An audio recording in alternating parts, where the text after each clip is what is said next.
Many of the world's greatest thinkers admired the Vedas as great repositories of advanced knowledge and high thinking. Arthur Schopenhauer, the famed German philosopher and writer, wrote that I encounter in the Vedas deep, original, lofty thoughts, suffused with a high and holy seriousness.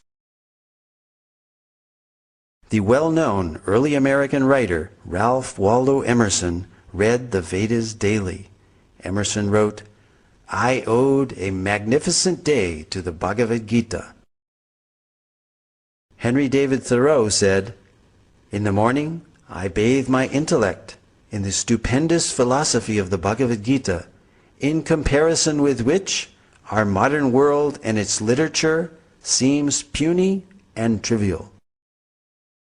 So great were Emerson and Thoreau's appreciation of Vedantic literatures that they became known as the American Transcendentalists. Their writings contain many thoughts from Vedic philosophy. Other famous personalities who spoke of the greatness of the Vedas were Alfred North Whitehead, British mathematician, logician, and philosopher, who stated that Vedanta is the most impressive metaphysics the human mind has conceived. Julius Robert Oppenheimer, the principal developer of the atomic bomb, stated that the Vedas are the greatest privilege of this century. During the explosion of the first atomic bomb, Oppenheimer quoted several Bhagavad Gita verses from the 11th chapter, such as, Death I am, cause of destruction of the worlds. When Oppenheimer was asked if this is the first nuclear explosion, he significantly replied, yes, in modern times, implying that ancient nuclear explosions may have previously occurred. 5, 4, 3, 2, 1.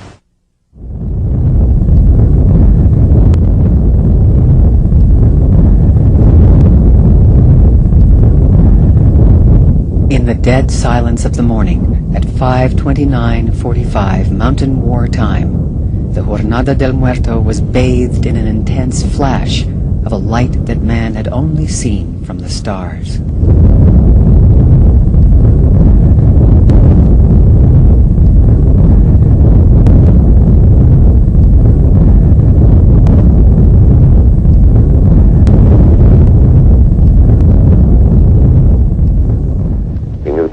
Not be the same. Few people laughed. Few people cried. Most people were silent. I remembered the line from the Hindu scripture, the Bhagavad Gita. Vishnu is trying to persuade the prince that he should do his duty, and to impress him takes on his multi-armed form and says, now I am become death, the destroyer of worlds. I suppose we all thought that one way or another. Lin Yutang, Chinese scholar and author, wrote, India was China's teacher in trigonometry, quadratic equations, grammar, phonetics, and so forth.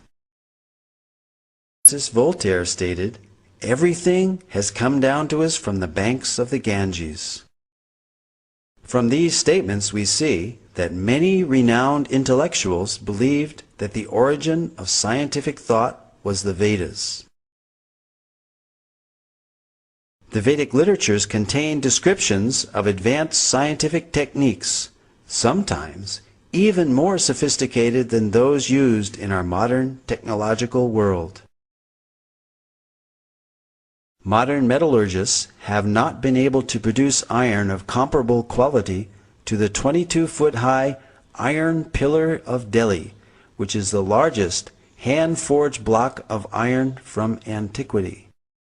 This pillar stands as mute testimony to the highly advanced scientific knowledge of metallurgy that was known in ancient India. Cast in approximately the 3rd century BCE, the 6.5-ton pillar over 2 millennia has resisted all rust and even a direct hit by the artillery of the invading army of Nadir Shah during his sacking of Delhi in 1737. Vedic cosmology is yet another ancient Vedic science which can be confirmed by modern scientific findings, and this is acknowledged by well-known scientists and authors such as Carl Sagan and Count Maurice Maeterlinck, who recognized that the cosmology of the Vedas closely parallels modern scientific findings. Carl Sagan stated, "Vedic cosmology is the only one in which the time scales correspond to those of modern scientific cosmology." Nobel laureate Count Maurice Maeterlinck wrote of a cosmogony which no European conception has ever surpassed.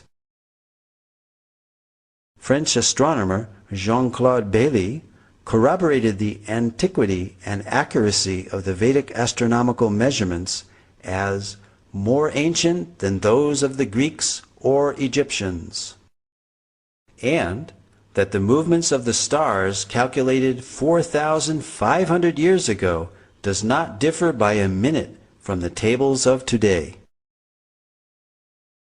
The 90-foot-tall astronomical instrument known as Samrat Yantra, built by the learned king Suwai Jai Singh of Jaipur, measures time to within 2 seconds per day.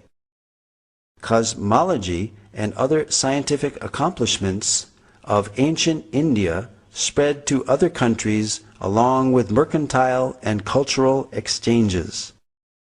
There are almost 100 references in the Rig Veda alone to the ocean and maritime activity. This is confirmed by Indian historian R.C. Majumdar, who stated that the people of the Indus-Saraswat civilization engaged in trade with Suma and centers of culture in Western Asia and Crete. An example of these exchanges is found in the inscriptions on the Heliodorus column, erected in 113 BCE by Heliodorus, a Greek ambassador to India and convert to Vaishnavism, as well as the 2nd century BCE coins of Agastocles, showing images of Krishna and Balaram. These artifacts stand testimony that Sanatana Dharma predates Christianity. This also confirms the link between India and other ancient civilizations such as Greece, and shows that there was a continuous exchange of culture, philosophy, and scientific knowledge between India and other countries. Indeed, the Greeks learned many wonderful things from India. Voltaire, the famous French writer and philosopher, stated, "Pythagoras went to the Ganges to learn geometry." Abraham Seidenberg, author of the authoritative History of Mathematics, credits the Sulba Sutras as inspiring all mathematics of the ancient world, from Babylonia to Egypt to Greece. As Voltaire and Seidenberg have stated, many highly significant mathematical concepts have come from the Vedic culture, such as the theorem bearing the name of the Greek mathematician Pythagoras is found in the Shatapatha Brahmana, as well as the Sulba Sutra, the Indian mathematical treatise written centuries before Pythagoras was born. The decimal system, based on powers of 10, where the remainder is carried over to the next column, first mentioned in the Taittiriya Samhita of the Black Yajurveda.